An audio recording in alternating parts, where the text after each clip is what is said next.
La Tierra está llena de secretos. No hay lugar en los 5 continentes en el que no encontremos un enigma por desvelar.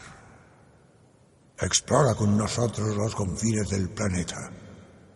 Bienvenidos a Mistérica Radio Secreta. Dirige y presenta Belén Doblas.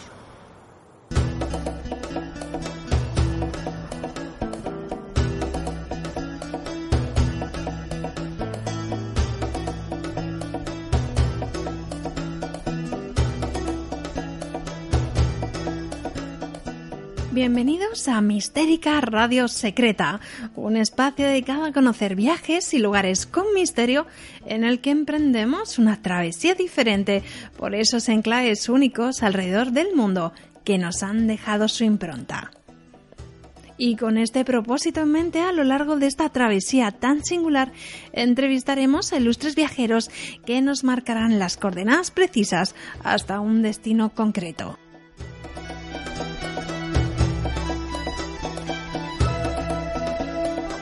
En este programa, nuestros pasos nos llevan a Cantabria, una de las comunidades autónomas españolas que más misterios atesoran. En concreto, nos adentramos en sus cuevas prehistóricas para descubrir sus pinturas rupestres que datan del Paleolítico, de la mano de una de las personas que mejor conoce estos enclaves y sus secretos. Además, en esta ocasión no contaremos con la sección Patrimonio Secreto de Pedro Ortega, ya que durante la entrevista hablaremos de varias cuevas de Cantabria que son Patrimonio Mundial de la UNESCO. Y para finalizar, como es habitual, cerraremos el programa con nuestra agenda secreta para manteneros al día de todas las novedades culturales que no os podéis perder. Soy Belén Doblas y esto es Mistérica Radio Secreta. Iniciamos nuestro viaje.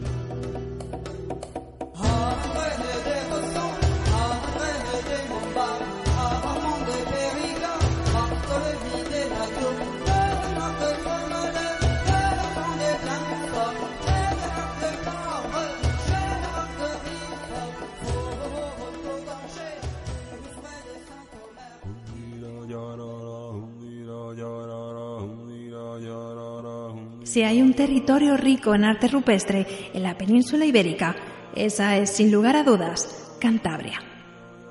En esta región se encuentra Altamira, conocida como la Capilla Sistina del arte prehistórico, pero no es ni mucho menos la única cueva de la zona. La Cueva del Castillo, las monedas, cobalanas, Cuyavera o El Pendó son también muy ricas en pinturas y objetos. Pero, ¿de qué especie o raza fueron los homínidos que habitaron esas cuevas y de qué época datan estas pinturas? Y lo más importante, ¿cuál puede ser su significado? Nuestro invitado de esta noche nos ayudará a responder todas estas preguntas.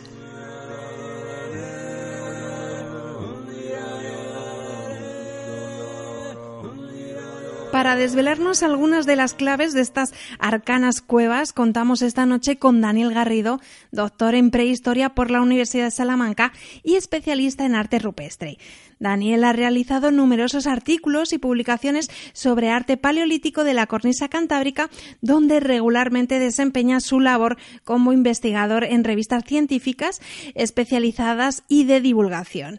Entre ellas podemos destacar el libro escrito con motivo del 10º aniversario de la declaración de estas cuevas como Patrimonio Mundial por UNESCO, titulado La Montaña Sagrada, en 2018. Y es además coordinador de las cuevas prehistóricas de Cantabria, gestor de las 7 cuevas con arte rupestre paleolítico abiertas al público en Cantabria. Muy buenas noches, Daniel. Sé muy bienvenido a Mistérica Radio Secreta. Muy buenas noches, Belén, y muchísimas gracias por la invitación. Claro que sí, pero antes de adentrarnos en las profundidades de estas cuevas cántabras, queremos invitaros a visitar la aplicación de Lugares Misteriosos en la web misterica.net/lugares, la página Mistérica en Facebook, o bien seguirnos a través de nuestra cuenta de Twitter @rep_mistérica. También, si preferís escucharnos en formato podcast, no dudéis en dejarnos vuestros comentarios, darle a me gusta o suscribiros si hemos alcanzado vuestras expectativas. Esperamos que sí. Pues iniciamos ya este paseo nocturno por estos templos de la prehistoria en Cantabria, donde encontramos numerosas cuevas rupestres que han sido reconocidas como Patrimonio Mundial de la UNESCO. Daniel, cuéntanos dónde se extiende esta zona y cuáles son las cuevas que la conforman.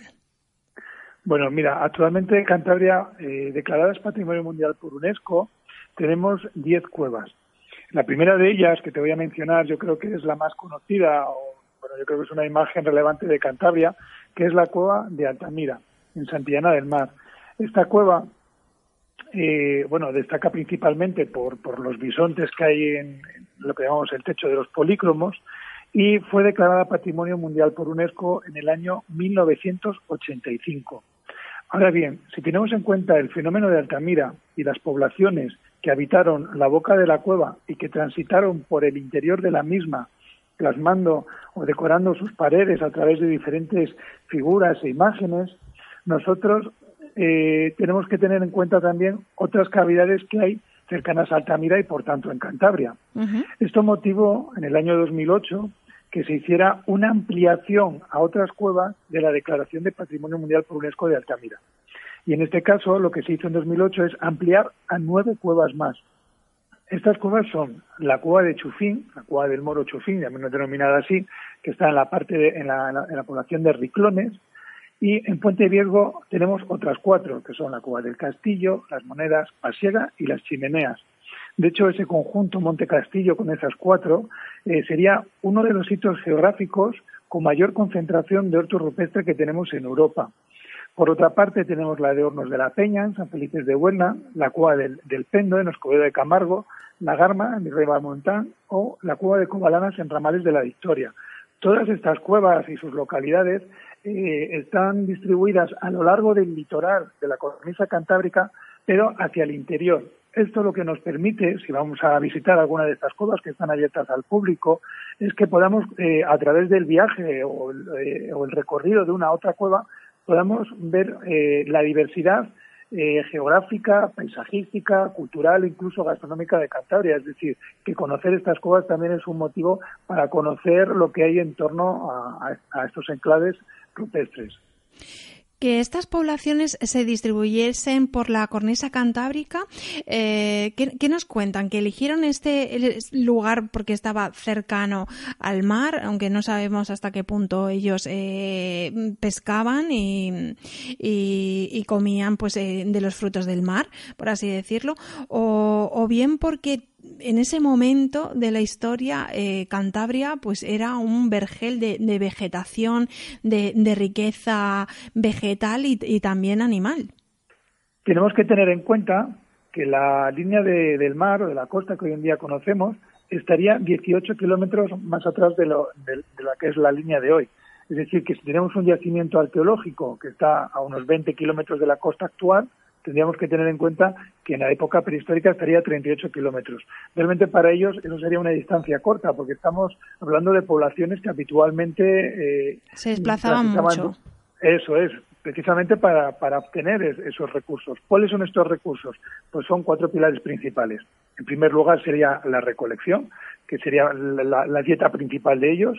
Por otra parte estaría la caza, que ahí lo conocemos, los animales que cazaban a través de los huesos que aparecen en los suelos de ocupación, en los yacimientos arqueológicos, a través de las excavaciones. La pesca, que también a través de las excavaciones arqueológicas sabemos que ellos lo que hacían eran pescar salmones que remontaban el mar. Incluso también hemos visto que aprovechaban la carne de las ballenas, consumían esa carne. Incluso aprovechaban los huesos para hacer utensilios de las ballenas que balenaban en la costa. Y por último, hablando de la costa, estaría también la recolección del marisqueo, es decir, también marisqueaban y consumían marisco. Por tanto, Cantabria sería un verdadero vergel. Y luego, además, las cuevas se sitúan en lugares, dependiendo de la cavidad, pero normalmente en un enclave paisajístico único. Por ejemplo, la cueva de Chufín se encuentra entre 2 cruces de 2 ríos, la Masón con el Lanza. Podrían ser 2 ríos, harían 2 caminos, porque a través de la vereda de los ríos irían de un lado a otro, y por tanto un lugar de contacto entre poblaciones. Por ejemplo, la cueva del Castillo, de las Monedas, de Chimeneas, se encuentran en una montaña elevada que te permite una visibilidad perfecta de todo el Valle del Pas y, por tanto, del tránsito de los animales y también de la población. Tenías un control visual de los mismos, de los recursos y de las personas.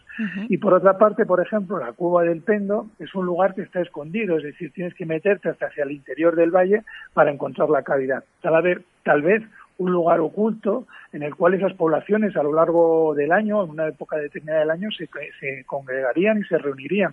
Es decir, cada una de las cuevas tiene una peculiaridad y en el entorno natural en el que están también es peculiar. Cantabria realmente daba muchísimas ventajas a estas poblaciones y esto permitió que habitaran y prosperaran. Pues creo que nos has dibujado pues muy bien el entorno de estas poblaciones, cómo subsistían, cómo era su día a día.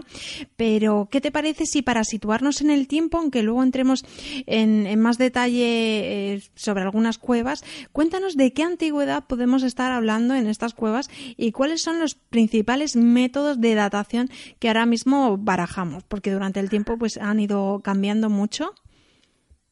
Bueno, mira, recientemente, en febrero del 2018, se publicó una fecha de al menos, es decir, no es una fecha total, pero al menos 65.000 años. Y estaba asignada a un signo que es un signo rectangular con dos líneas internas que parecen como una escalera de tres escaleras, bueno, como una escaleriforme, llamamos, porque tiene forma de escalera.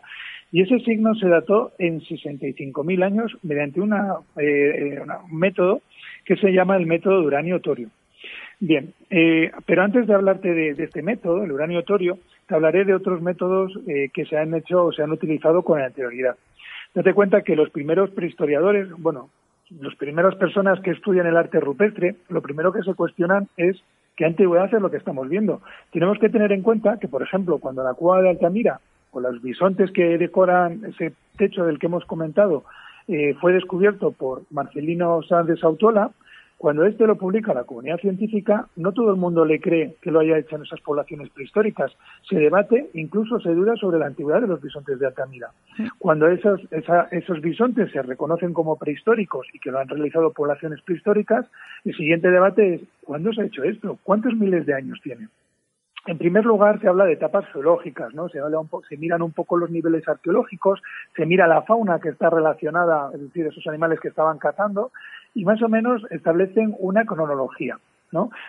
Pero claro, yo sé cuántos años tiene el nivel arqueológico que estoy excavando, pero la pintura es imposible saberlo.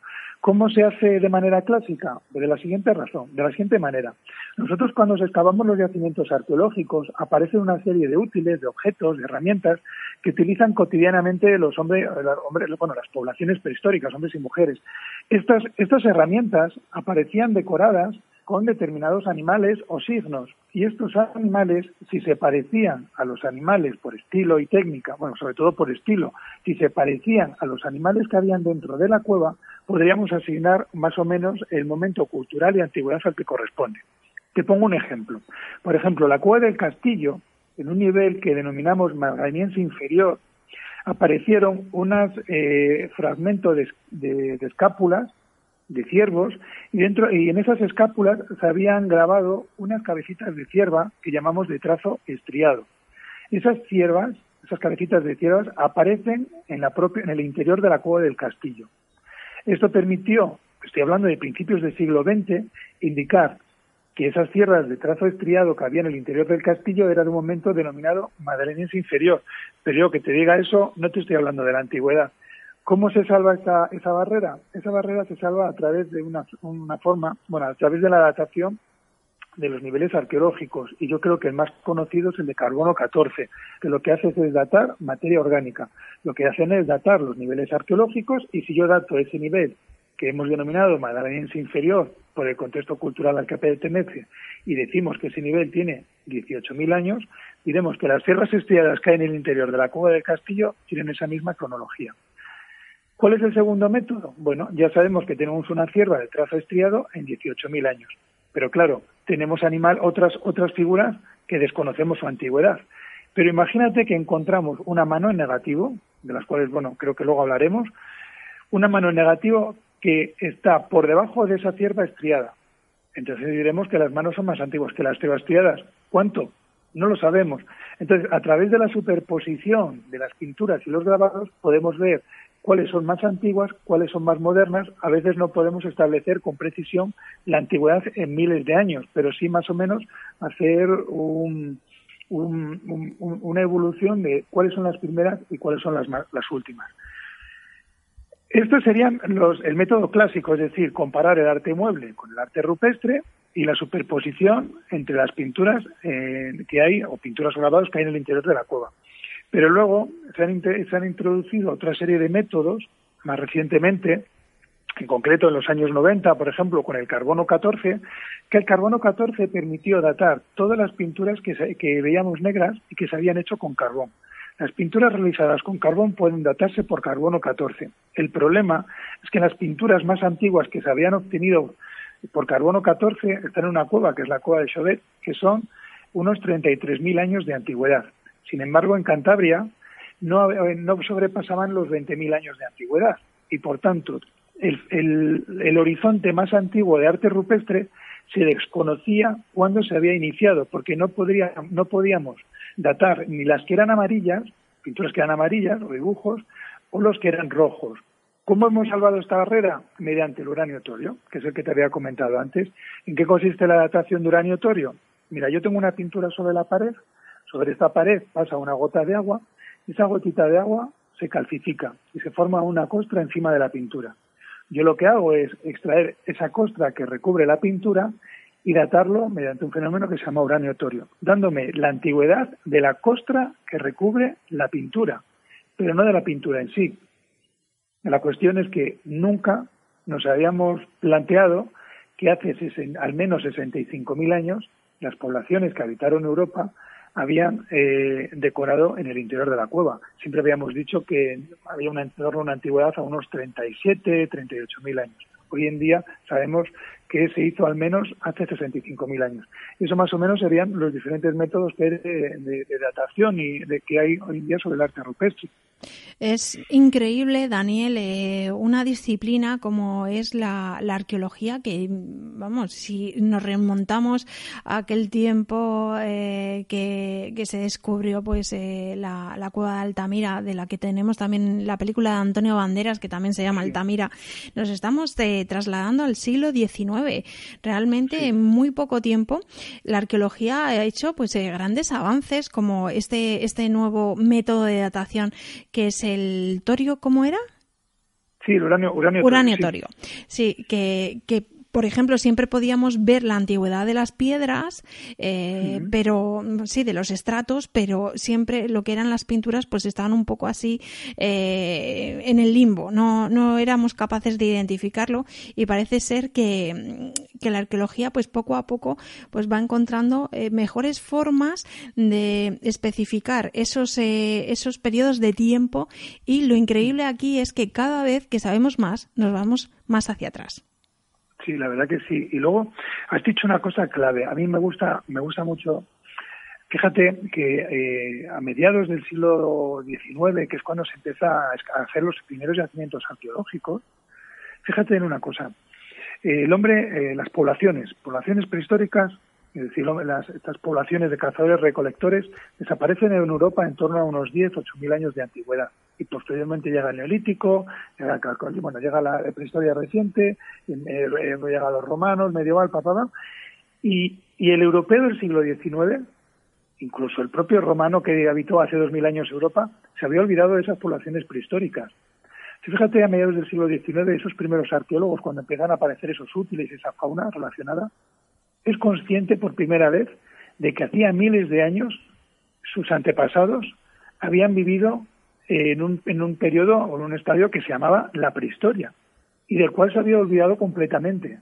¿Y cuál fue su sorpresa cuando Marciano Sáenz de Saotola se mete en una cueva, ve ese bisonte y dice: esas poblaciones eran capaces de hacer arte, y que había gente aventajada que tenía una sensibilidad como la que tenemos hoy en día, gente destacada, que era respetada por la gente de su clan, de su grupo? Porque seguramente esas personas que realizaban ese arte dentro de la cavidad era gente especial. Muchas veces cuando vemos las cuevas y decimos ¿cuánto tiene este dibujo? Te puede decir 25 y el otro 10.000. ¿Qué pasa? ¿Que en 15.000 años no ha representado a nadie? Bueno, a lo mejor ha desaparecido, se ha representado en otros lugares, pero sí que hay una quilla temporal muy amplia. Entonces, esas personas que representaban se deberían de sentir afortunadas. Esas primeras excavaciones lo que hace es, yo digo como que la persona se mira al espejo y se da cuenta de su yo del pasado. Y volver a hacer memoria a través de los restos materiales, de lo que van apareciendo en los yacimientos arqueológicos, eso ha permitido en los últimos 150 años pues que seamos sido conscientes de lo que habían sido nuestros orígenes. Y aún así, hoy en día, a través de las excavaciones y los datos que estos nos están aportando y de los estudios, estamos dándonos cuenta de cosas que ya teníamos asentadas, estas se están completamente descartando o cambiando completamente de opinión. Eso es lo bonito un poco también de la prehistoria, ¿no? Cómo evoluciona y cómo van cambiando un poco las teorías y las ideas. Sí, y ver que el arte prácticamente siempre ha sido connatural al hombre, prácticamente, ¿no? Eso es. Pues es una maravilla todas estas cosas que nos estás contando. ¿Qué te parece si volvemos otra vez a las pinturas y nos comentas, pues por ejemplo, aunque ya nos has comentado algunas imágenes, ¿qué tipo, por ejemplo, de otras imágenes, símbolos nos encontramos en estas cuevas y qué técnicas utilizaban para realizar estas pinturas en lugares tan oscuros? Porque claro, cuando nosotros nos introducimos en la cueva, pues vamos con el guía que de pronto pues da al interruptor y se encienden algunas luces o con la linterna, pero en aquel tiempo pintar es como pues como nuestro querido Goya cuando estaba pintando con las velas en plena oscuridad y el sombrero intentando terminar su obra de arte. Pues fíjate, voy a matizar lo de lugares oscuros, que voy a comentar. Realmente la mayoría del arte rupestre se encuentra en el interior de las cuevas, en espacios de completa oscuridad. Y de hecho, la iluminación que ellos utilizaban era la lámpara de tuétano. La lámpara de tuétano consiste en una piedra cóncava donde se pondría el meollo, el tuétano, es decir, la grasa que está dentro del hueso, huesos de animales, y se pondría una mecha que se encendía y se accedía a la cueva. La lámpara de tuétano no crea apenas humo. Entonces, si yo estoy en un espacio cerrado, no me voy a intoxicar. Si yo fuera con una antorcha, esta sí crea un humo negro que yo correría, digamos, peligro si yo estuviera en un sitio estanco y en un sitio que no hay corriente de aire, porque me podría intoxicar. Sin embargo, bueno, la lámpara de tuétano, la facilidad que tiene, o sea, una ventaja, que tiene, es la siguiente, y es que, primero, crea una llama muy blanca. Y por otra parte, lo que hace son claroscuros, sombras, que se van moviendo o que hace que se mueva la roca inerte. Es decir, si yo veo un panel o una pared que es irregular y que tiene determinados contornos o fracturas y pongo una lámpara de tuétano, el tintineo de la luz hace que esa pared se mueva. Y eso crea un efecto mágico, porque a veces esas fisuras, esos volúmenes, son aprovechados por estas poblaciones prehistóricas para representar las figuras. Eso es un punto a su favor, del tipo de iluminación que ellos utilizaban. Pero tenemos que tener en cuenta que no todo está en el interior de la cueva. Realmente tenemos también arte rupestre en torno al lugar de ocupación, que son las bocas de la cueva y donde llega la luz natural. El problema es que como llega luz natural y hay contrastes de temperatura, muchas de ese arte ha desaparecido, pero otros ha mantenido. Y te voy a poner algún ejemplo. Por ejemplo, tenemos la cueva de Chufín, que ya habíamos comentado. La cueva de Chufín contiene, justo encima de donde ellos habitaban, hace 20.000 años, tenemos un panel de tierras que llamamos tierras trilineales, Trilineales porque se han hecho única y exclusivamente con 3 grabados. Por tanto, tenemos un espacio de habitación que está decorado. Luego tenemos algún otro caso más, como es el caso de la cueva de la Garma o la cueva de la Pasiega. Aquí, en época prehistórica, en época paleolítica, las bocas se derrumbaron, se cayeron y quedaron colapsadas y por tanto no entró la luz natural. Y los signos y los animales que habían representado quedaron en completa oscuridad y se han conservado a día de hoy. Por tanto, nosotros vamos al interior de la cueva, vemos la antigua entrada, que está muy cerquita, que está colapsada, y vemos los animales que decoraban ese espacio. Y por otra parte tenemos la cueva del Pendo, que en la cueva del Pendo, por ejemplo, sabemos, a través de los estudios que hay, que incluso cuando amanecía, sobre todo en invierno, el panel que está decorado, pues se iluminaba de manera natural. Pero volvamos un poco a ver qué era lo que ellos representaban. Mira, tenemos 3 grandes bloques. Por un lado tenemos lo que llamamos el arte figurativo, que predomina sobre todo los animales. ¿De qué es lo que más o menos representa? Pues mira, lo que más representa son las ciervas. Y tenemos dos casos ejemplares que son la cueva del Pendo y de Cobalanas, que tienen unas ciervas espectaculares con una técnica que se llama tamponado, que luego te comentaré. Por otra parte, el segundo del ranking, serían los bisontes, que bisontes los podemos ver en la cueva de Altamira o incluso también en la cueva del Castillo. Luego, en tercer lugar, estarían los caballos, que encontramos caballos espectaculares en cuevas como Pasiega y Cobalana. Luego estarían las cabras, seguido de los suros, y por último estarían los ciervos, que hay una cueva en Cantabria, que es la cueva de las Chimeneas, que tiene unos ciervos espectaculares. El segundo bloque estaría constituido por los signos. Los signos son los más predominantes, y tenemos signos simples, que son líneas de puntos, otros más complejos, que por ejemplo serían geográficos o con subdivisiones internas. Y el tercer bloque estaría constituido por representaciones humanas, que suelen ser poco habituales, pero que encontramos en cuevas como Chufín, Hornos de la Peña y Pasiega. Y por último, te voy a hablar de un tema que a mí me parece espectacular, y estaría entre lo figurativo y lo humano. Y son las manos en negativo, es decir, esas manos que podemos encontrar en muchas de esas cuevas. A mí realmente la imagen de la mano me parece espectacular. Se han datado manos, por ejemplo, en la cueva de Maltraviso, en Cáceres, que superan los 60.000 años de antigüedad. Y, por ejemplo, en la cueva del Castillo tenemos que se han datado también manos que superan los 40.000 años. Esas manos, hay manos de hombres, de mujeres, de niños, hay manos que fueron representadas por varias personas, es decir, la persona que puso la mano y la persona que representó la mano, y me parecen espectaculares porque es un poco dejar constancia de sí mismo, es decir, es como si el ser humano fuera consciente de su presencia en este mundo y detrás de la muerte quisiera dejar constancia de sí mismo. Es decir, es como sobrepasar la barrera de la muerte, y hoy en día, cuando una persona visita estas cuevas, visita la cueva del Castillo, que tiene 78 manos y es la segunda cueva con mayor número de manos en toda Europa, seguida de la Garma, y de la Garma de Gargas, que está en Francia, tenemos que tener en cuenta que hoy en día, cuando nos ponemos frente a una de esas manos, es como si fuera un hilo conductor o una conexión con esa persona que en su día representó su mano en esa pared. Nos une en el tiempo, pero que están ahí. Y es esa preocupación de dejar constancia de sí mismo y dejar constancia de nuestro conocimiento y de nuestra presencia en este mundo. Qué maravilla. Dime. Sí. Daniel, sí. Luego, dime. Nos hablabas, pues bueno, de este testimonio y qué sabemos de estas especies o razas que realizaron estas pinturas, porque últimamente ha habido cierta polémica. Bueno, sí.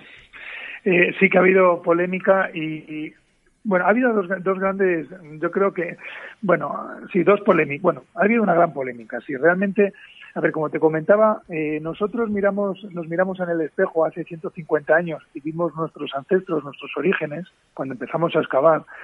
Pero tenemos que tener en cuenta que se crearon una serie de bases o de pilares que se cimentó, digamos, la prehistoria y que fueron realmente pilares en los cuales se basaba la prehistoria en sí. Uno de ellos sería, por ejemplo, que neandertales y sapiens eran dos especies completamente diferentes. Y si tú y yo hubiéramos hablado hace unos años, yo te estaría diciendo que los neandertales es una especie europea anterior a nosotros, que vivió en Europa y que no tuvo que ver nada con nosotros. Que nosotros evolucionamos de manera independiente en África y llegamos aquí hace 40.000 años y nos encontramos con esos sapiens. ¿Cuál ha sido nuestra sorpresa? Que se ha introducido la paleogenética y se han cogido muestras de ADN de poblaciones actuales. Y se ha constatado que por nuestras venas corre una gota de sangre de neandertal, es decir, entre el 3 y 1% de nuestro ADN es neandertal. Esto es muy significativo, porque nos estamos hablando de hibridación, estamos hablando de mezcla de especies, o tal vez de razas, porque ahí se ha creado otro nuevo debate. Y entonces empezamos a hablar si son neandertales o sapiens, si serían razas o especies, es decir, si son las mismas poblaciones. Otro debate que surge es el siguiente. Con esas fechas de 65.000 años de uranio-torio, claro, en ese momento en Europa, hace 65.000 años, los únicos que habitaban Europa eran el hombre de Neandertal. Y por tanto decimos que los hombres de Neandertal son los primeros que empiezan a representar signos, que es lo que se ha datado lo más antiguo en el interior de las cuevas. Claro, esto vuelve a levantar ampollas, porque siempre se había dicho que el Homo sapiens era el primero que había decorado la cueva. ¿Y cuáles son, digamos, los fundamentos de ello? Bueno, pues tenemos una serie de, tenemos todos los yacimientos arqueológicos en los cuales se han estado excavando, y esas piezas, esos objetos, esas herramientas de uso cotidiano que están decoradas solo son atribuibles al Homo sapiens, y por tanto se asentó que el Homo sapiens era única y exclusivamente la especie que había hecho arte rupestre en las paredes de las cuevas. Pero claro, tenemos que sumar una serie de datos que nos ha ido proporcionando las excavaciones arqueológicas. Los neandertales no eran tan tontos como los hemos pintado siempre. Es decir, los neandertales pudieron controlar el fuego, y al controlar el fuego pudieron entrar dentro de las cuevas.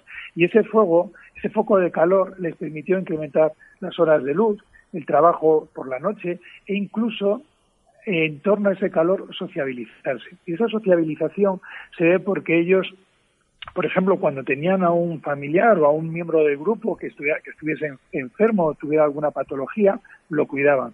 Y una vez que un miembro del grupo fallecía, lo enterraban e incluso le dejaban ofrendas como objetos, herramientas, objetos que podían ser de uso cotidiano, e incluso también ofrendas florales, que eso es como algo muy actual, ¿no? Hoy en día nosotros también vamos a los cementerios a dejar flores. Por tanto, y esos neandertales decoraban su cuerpo con ocre rojo hematites se ha encontrado en la cueva del castillo. Incluso también se ha visto que decoraban su cuerpo con plumas. Por tanto, no eran tan arcaicos como siempre habíamos pensado, es decir, son muy humanos. Y ahora, cuando sabemos que esos neandertales se mezclaron con sapiens, y que hoy en día tenemos un 3 o 1% de ADN neandertal o sapiens, estamos pensando en pensar que no éramos tan diferentes, y que tal vez ese fenómeno, ese inicio del arte rupestre, hay que marcarlo en una etapa muchísimo más antigua. ¿Cuál ha sido la polémica? Bueno, pues porque siempre habíamos dicho o hemos establecido una serie de bases, claro, esos grandes pilares se caen. Pero eso es lo bonito de la prehistoria, eso es lo bonito de la ciencia, de investigar, de que lo que yo hoy pienso que es palabra de Dios, mañana puede cambiar radicalmente. Y eso yo creo que es el objetivo del ser humano, ¿no? Cuestionarse y buscar la respuesta de lo que nos cuestionamos cotidianamente. Claro que sí, Daniel. Pues si te parece, vamos a centrarnos, por ejemplo, podríamos estar hablando de cada una de estas cuevas, pero vamos a centrarnos en la cueva del Pendo, de la que el equipo de Mistérica este verano tuvo el placer de visitar. De hecho, su hallazgo fue contemporáneo al de Altamira. Es interesante que estas dos cuevas se descubriesen más o menos en el mismo tiempo. Y creo además que es una de las cuevas principales en las que se han encontrado objetos muy importantes, además de luego posteriormente pinturas sorprendentes. ¿Qué representan concretamente y qué significado podrían tener? Bueno, mira, la cueva del Pendo es una cueva sorprendente porque realmente es verdad. Mira, en 1878 fue Marcelino Sáenz Autola, un año antes de descubrir Altamira, el primero que excavó en esa cueva. Desde ese momento, desde 1878 hasta 1997, pasaron por allí grandes prehistoriadores y ninguno se dio cuenta del friso de 25 metros que hay con una manada de ciervas. Ahí el tema principal es la cierva, lo que se utiliza es la técnica del tamponado, que es con el dedo o con un cuero, se impregna el óxido de hierro, que es un mineral machacado y mezclado con agua, lo que se hace es pintar en la pared. Tenemos dos tipos de ciervas, unas que se llaman tamponadas, que son líneas de puntos, y otras de tinta plana, es decir, que tú ves la cierva y es tiene rojo, digamos, hacia el interior, que se ha realizado con la palma de la mano. Lo que se representa es una manada de ciervas, y me voy a centrar más bien en las que son de tinta plana, porque de las que hay de tinta plana, hay cuatro de las cuales dos de ellas aparecen con el hocico echado hacia arriba, parecen que están olisqueando, y cuando una cierva está en una situación de peligro, olisquea, porque a través de las corrientes de aire sabe qué peligro es y sabe dónde está el peligro para salir corriendo. Y luego las otras dos ciervas están en un lateral a la derecha. Estas dos ciervas se han dado cuenta del peligro y están en actitud de correr, de huir, y sale una en un sentido, una hacia la izquierda y la otra hacia la derecha. Es curioso cómo esas 4 ciervas, 2 están en una actitud de precaución y otras 2 de huida. Y cuando muchas veces, pues yo por ejemplo estoy en esa cueva y estoy pues enseñando al público a la cueva, les pregunto, ¿qué pensáis? Primero es sorprendente porque el arte rupestre paleolítico normalmente no se representa en escenas, sino que son figuras aisladas. Aquí hay una escena. Y yo les digo, ¿cuál es la situación de peligro? ¿Qué es lo que puede motivar que estas ciervas estén intranquilas y que aquellas 2 hayan salido corriendo? ¿Cuál es el peligro dentro de la cueva? Claro, realmente el peligro dentro de la cueva somos nosotros, que somos las que las cazamos. Y las ciervas saben que estamos ahí. Y por tanto, esas pinturas interactúan con el espectador. Eso yo creo que es lo más llamativo, aparte de la antigüedad. Estamos hablando de 20-25.000 años de antigüedad. Por otra parte, ese friso, ese gran panel de 25 metros, se hizo en un lugar donde se tuvo que poner un andamio para representarlas. Hay paredes muchísimo más fáciles de decorar, pero querían un sitio especial, un sitio que fuera visible desde el lugar de ocupación, la zona de hábitat. Allí en la Cueva del Pendo se han encontrado más de 150 objetos decorados y si alguien va a Santander y quiere visitar el Museo de Prehistoria y Arqueología de Cantabria, allí hay expuesto numerosos objetos decorados de esta cueva, de la Cueva del Pendo. De hecho, fue un poco la raíz que permitió inaugurar en los años 20 el Museo de Prehistoria de Santander. Bueno, se llamaba de la provincia de Santander y fue precisamente por eso.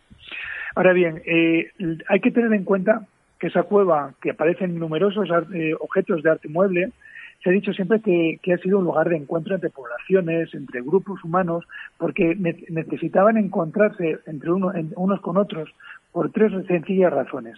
En primer lugar, por intercambio de información. Eso explicaría un poco cómo ha evolucionado de manera constante la prehistoria a lo largo del tiempo. Por intercambio de materiales y por intercambio de población. Estamos hablando que eran clanes unifamiliares. Y claro, los más jóvenes deberían de salir para contraer matrimonio y, por tanto, contraer lazos de consanguinidad entre unos grupos y otros.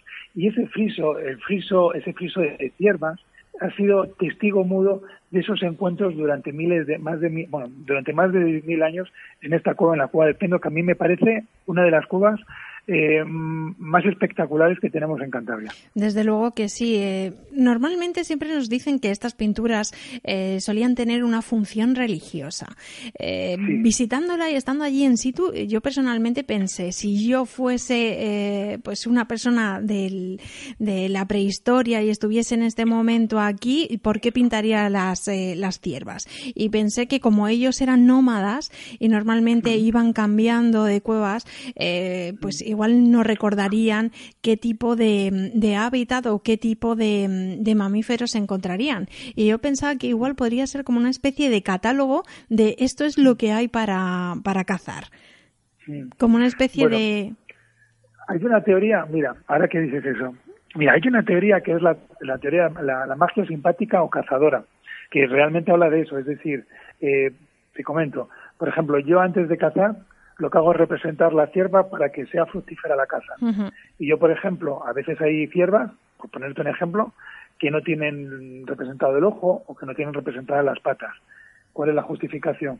Yo no le represento el ojo para que no me vea. O yo no le represento las patas para cuando la vaya a cazar. Claro. Pero ¿qué ocurre?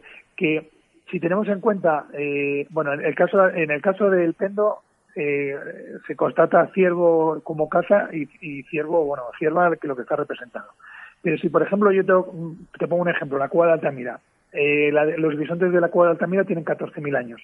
Si yo miro la boca de la cueva y miro ese nivel asociado de 14.000 años y miro la fauna que aparece allí, es decir, los huesos que excavan los arqueólogos, me daré cuenta de lo siguiente, que realmente estaban cazando ciervos en vez de bisontes. Es decir, a veces lo que ellos están representando en el interior de la cueva no es lo mismo que lo que están cazando. Yeah. Y por tanto, a veces esa teoría de la magia simpática o de falla un poco, ¿no? Y bueno, hay diferentes teorías, Tenemos la teoría el arte por el arte, es decir, como el único espíritu del ser humano es representar y decorar el entorno en el que le está habitando, o decorar esos espacios oscuros, ¿no? y recónditos que hay en el interior de la tierra, O luego también, también se ha hablado del chamanismo, ¿no? Del chamán o la chamana que entraría dentro de la cueva y representaría, ¿no?, a través de esos viajes astrales lo que habían visto. Uh-huh.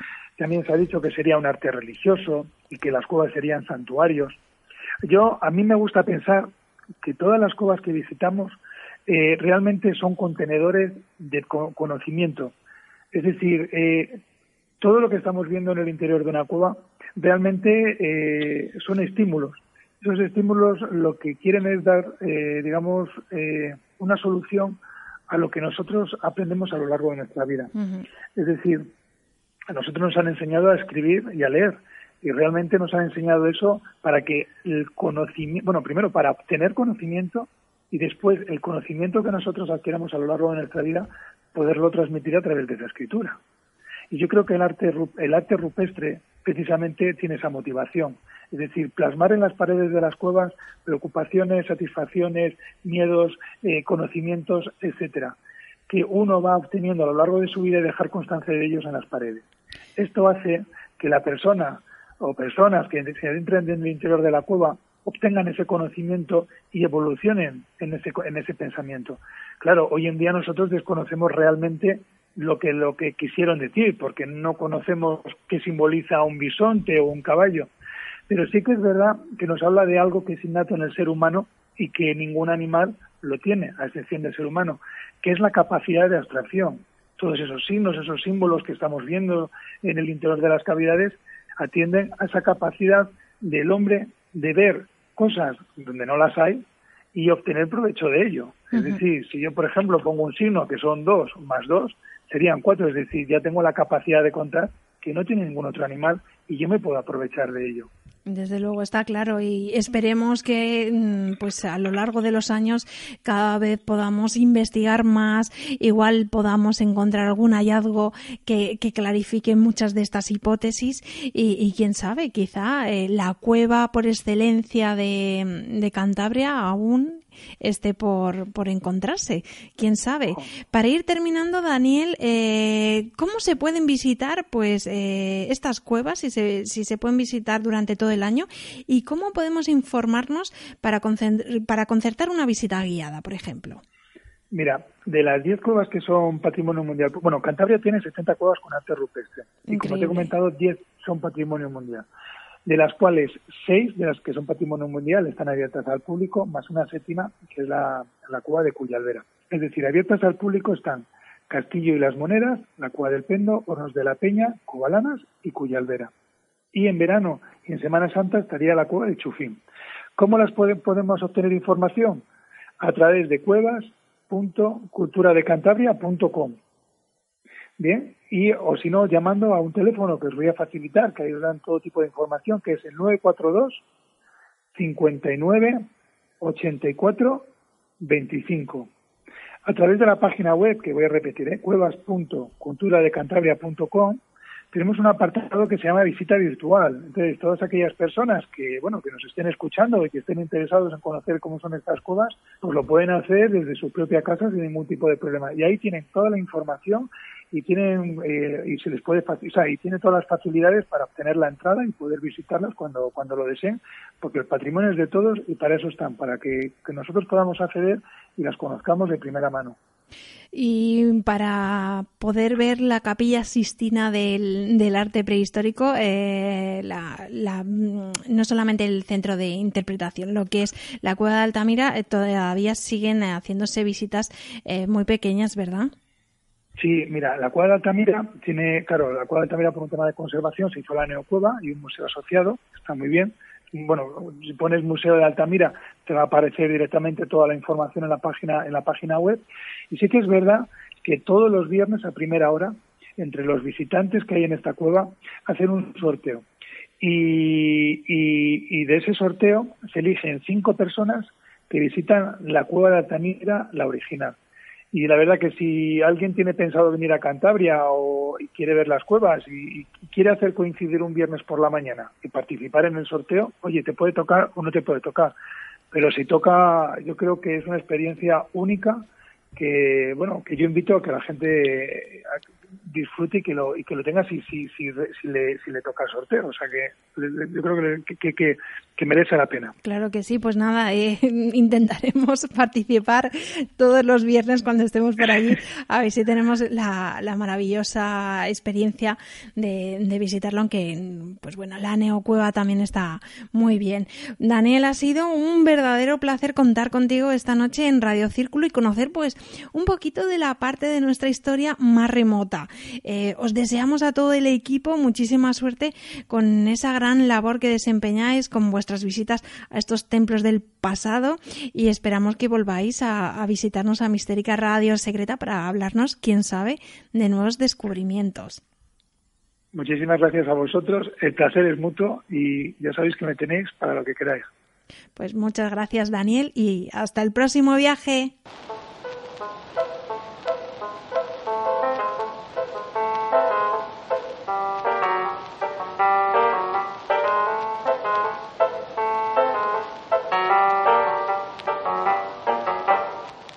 Estás escuchando Mistérica Radio Secreta.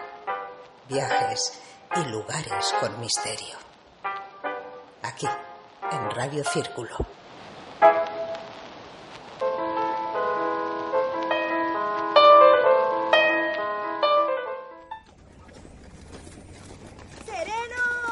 Chico, pues ¿qué quieres que te diga? Es plantarme aquí y ver esta belleza de Cibeles y quedarme ensimismado. Si tú superas todo lo que esconde, Madrid está lleno de secretos, Enrique. Aprieta, ¿cómo sabes tú tanto? Pues uno que va escuchando aquí y allá. ¿Sabes de lo que me enteré el otro día? Un día a la semana, por la puerta de atrás del matadero, se hace una cola de señoritas que... ¿Qué? Cuenta. No te digo más. Bebedoras de sangre. ¿Qué dices? Y eso no es todo. El otro día me contó Guzmán, el de la Casa de Empeños, que en la calle de los Tres Peces organizaron una sesión espiritista. ¡Como lo oyes! Ediciones Mistérica presenta Crónicas del Madrid Secreto, un libro de Pedro Ortega, una excepcional guía para redescubrir la cara más oculta de Madrid. A la venta en mistérica.net.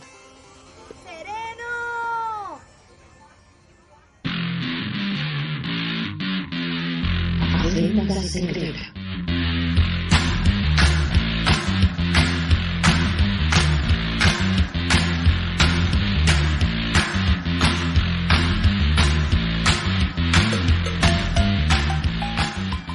Y llega ya el momento de nuestra agenda secreta de esta semana y como ya es costumbre, comenzamos con una recomendación literaria. ¿Qué nos tienes reservado para esta noche, Pedro? Buenas, Belén. Pues el título que traigo hoy es Diosas, Santas y Malditas, arquetipos del eterno femenino en la cultura, de Alfredo Arias, que se ha publicado recientemente en la editorial Berenice. Es también un título muy recomendable, pues se trata de un estudio de género que explora cómo la mirada masculina ha ido creando una serie de mitos y arquetipos alrededor de la mujer, colocándola en diferentes puntos de la balanza del bien y del mal según cada época y su pensamiento. Pero la forma en la que lleva a cabo esta tipificación femenina se realiza desde los albores de la historia hasta las divas del cine, pues el autor relaciona a la diosa Ishtar con Marilyn, a Venus con Audrey Hepburn o Lilith con Lady Gaga.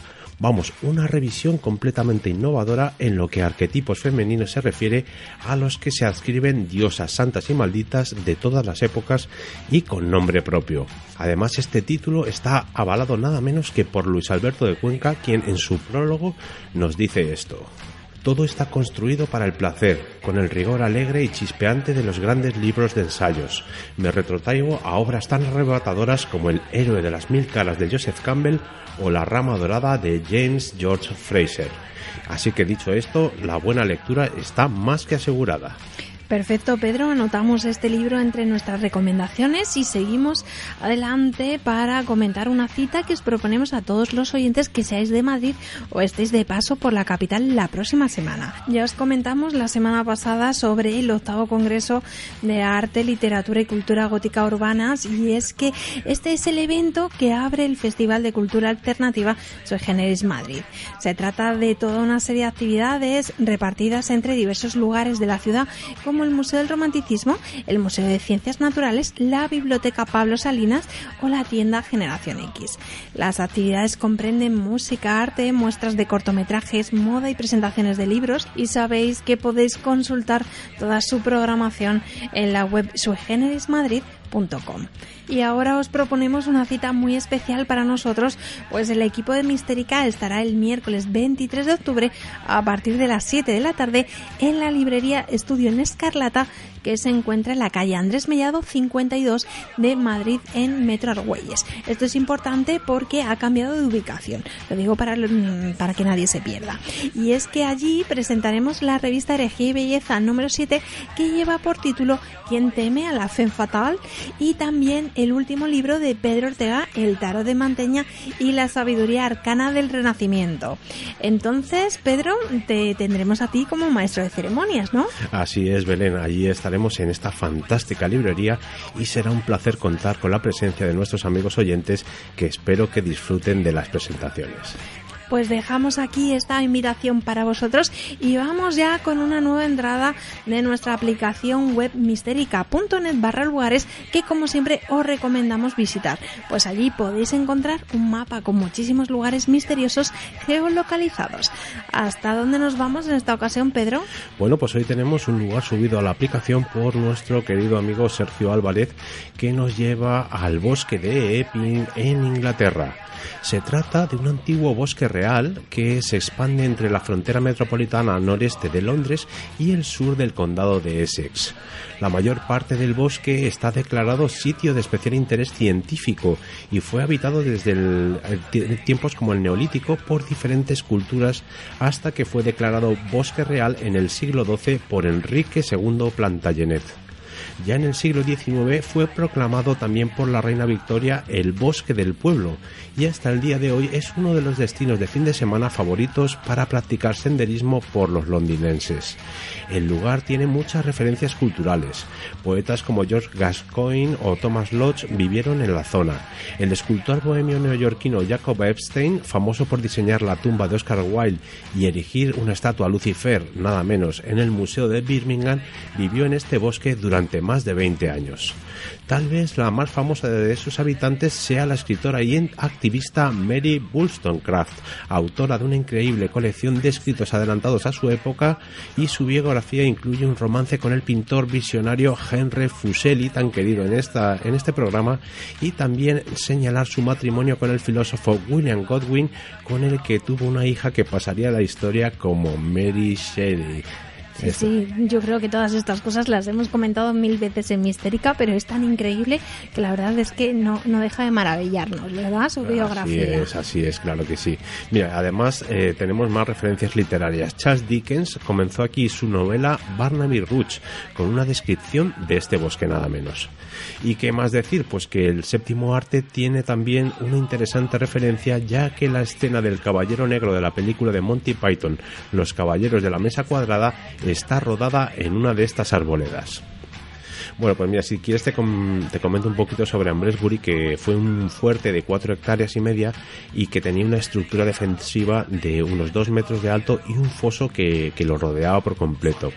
Bueno, allí está anunciado en los paneles informativos que es el lugar donde Boudica, líder de la tribu britana de los ícenos, claudicó frente a las tropas romanas y prefirió suicidarse antes que entregarse en el año 61 de nuestra era. Este dato es muy relevante, ya que Boudica es uno de los iconos nacionalistas victorianos del Reino Unido, teniendo erigida en su honor una inmensa estatua de bronce frente al Parlamento. Y para terminar, pues comentar que para llegar a la zona del bosque donde se encuentran las dos fortalezas de la Edad del Hierro, basta con tomar el metro hasta la estación de Thaydon Boys y seguir la carretera Coppice Row hasta entrar en el frondoso bosque, donde el camino hacia los yacimientos está perfectamente señalizado. Hay mapas de los senderos en las entradas del bosque, y en la oficina de turismo también se pueden conseguir otro tipo de guías gratuitas, donde siguiendo el Oak Trail se puede visitar Ambresbury Banks y el santuario de ciervos, que está muy cerca de él. Perfecto, pues muchísimas gracias a Sergio Álvarez por descubrirnos este increíble bosque y a ti por contarnos. Y con estas recomendaciones nos despedimos. Sabéis que podéis volver a escuchar todos nuestros programas en formato podcast desde la web de radiocírculo.es, también en mistérica.net o en los audioquioscos de iTunes, iVoox, Spotify. Esto es nuevo, a partir de ahora podéis encontrarnos en Spotify y Google Podcast, donde siempre os animamos a que nos dejéis vuestros comentarios. Además, nos podéis seguir escuchando en Mundo Insólito Radio, en Radio Viajera, en la Radio de la Historia y en Unirradio Jaén, donde también se retransmite el programa. Un placer haberos acompañado de parte de todo el equipo, Pedro Ortega en la técnica y en la producción, Javier Sanz y Malena Castro en redes sociales y comunicación, y al micrófono una servidora, Belén Doblas. Muy feliz semana y nos escuchamos aquí en Radio Círculo, donde todos los jueves de 8 a 9 de la noche tenéis una cita con Mistérica Radio Secreta. Mil gracias por elegirnos y escucharnos y estar siempre ahí. Hasta el próximo viaje.